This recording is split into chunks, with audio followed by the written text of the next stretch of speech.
Guys, papunta kami ngayon ng Caloocan North para i-deliver yung pinick up namin sa may Taytay Rizal.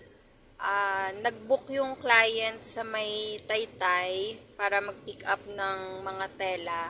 Pero tinawagan kami ni client para sabihin na meron pa pala kaming dadaanan na dalawa pang tindahan.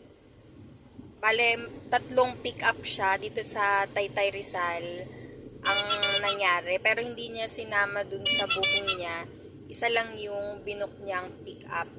Yan. Kaya mag-a-add na lang yung client namin ng additional delivery fee para dun sa mga dagdag niyang stopover.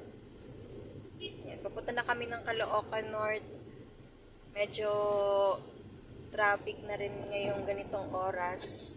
Dahil sa kabilang side, sobrang haba na ng traffic yung papuntang Antipolo, papuntang Rizal, yan. Mula doon pa kanina hanggang ngayon, traffic pa rin sa kabilang side.